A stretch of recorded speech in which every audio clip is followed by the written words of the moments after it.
Let me address the elephant in the room, and then we're going to move on.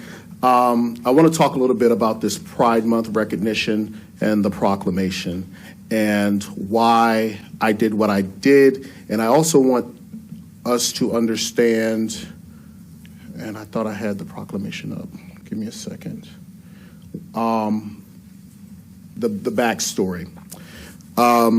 First, I hear comments, and I love when people speak so boldly and bravely, and they don't have a good command of either history or their facts. So why did I do this? Coming into this chairman role, I get to look at all the proclamations and recognition and everything that we do throughout the community, and I looked at it and I said, well, why not Pride Month, right? Why do we recognize any community? Because they've been marginalized. We've been marginalized. And so there's a lack of access to health care. There's a lack of access to residential or living spaces, jobs. So when you talk about why, there's this amazing thing out there called Google, and it tells you all of these things that have happened, not only in the Black community or the gay community or the Hispanic community, whatever community, you can find out why it's important to celebrate people. Sometimes I think I'm a walking conflict because I'm a Christian, I'm a Black man, I'm a veteran, I serve in law enforcement, and I'm gay. And so at some point in my life, those things will all conflict and people get mad. I make everybody mad. I just get used to that. But what I've learned in my walk is that, and I've had people all week talk to me about, can you just be quiet? Can you just cut this part out? If you don't bring your full authentic self to anything that you do, then you're not going to be successful. And why do I push that we support everyone in this community? My colleague said it. I will fight for your right to say whatever you want to say. As I ran my campaign, I sat down with people and we had difference of opinions. I love that. I don't surround myself in an echo chamber. It's important that we hear everybody's voice, but we can't leave anybody behind. And when you talk about Pride Month, why is it so important?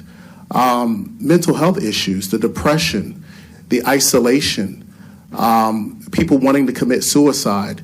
And I heard the gentleman, I wish he was still here, when you talk about veterans, I've lost several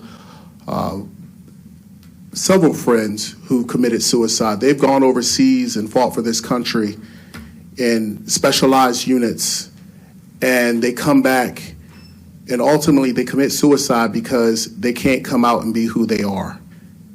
Can you imagine all the things that they've gone through, but they come back and they're afraid of losing their families, they're afraid of losing their friends, and so they choose suicide over living their truth. And so this isn't about making someone believe something, as it was said earlier. If you don't like it, then that's fine. You don't have to celebrate it. Go on with whatever you want to do in life, but you shouldn't try to ostracize or shut someone else down. And so when we're talking about this proclamation, I want you to understand what it says. A proclamation to recognize June as a month of recognition and support for individuals of diverse sexual orientation and gender identities in Stafford County. Whereas Stafford County is a friendly community that is welcoming and inclusive to all people, and whereas Stafford County recognizes the importance of equality and freedom for all our residents and the progress we have made as a nation in the fight for justice and equality for all citizens. And whereas Stafford County recognizes that our nation was founded upon the principles that all people are created equal and that everyone has the right to life, liberty, and the pursuit of happiness. And whereas Stafford County is dedicated to fostering the acceptance of all its residents and preventing discrimination and mistreatment based on sexual orientation or gender identity, and promote treating them with the dignity and respect that should be accorded to all people. And whereas Stafford County is strengthened by and thrives upon the rich diversity of all its residents, all of which make up our vibrant character. And whereas Stafford County recognizes the importance and contributions of Fredericksburg Area Health and Support Services, FAHAS, an organization committed to eliminating health and wellness barriers for the underserved. We are basically talking about respecting one another. basic respect. And so I understood that there were going to be those that were going to be upset about it, and I'm glad that some people came down here and talked and shared their opinions. But at the end of the day, I'm going to close with this. And it's really important to me for people that espouse Christian values, and a lot of them that talked about all of this stuff didn't come tonight. But if I can't see God in you, and I can't see God through you, and I can't hear God when you come down here and speak, then you're full of hot air. And that's all I have to say.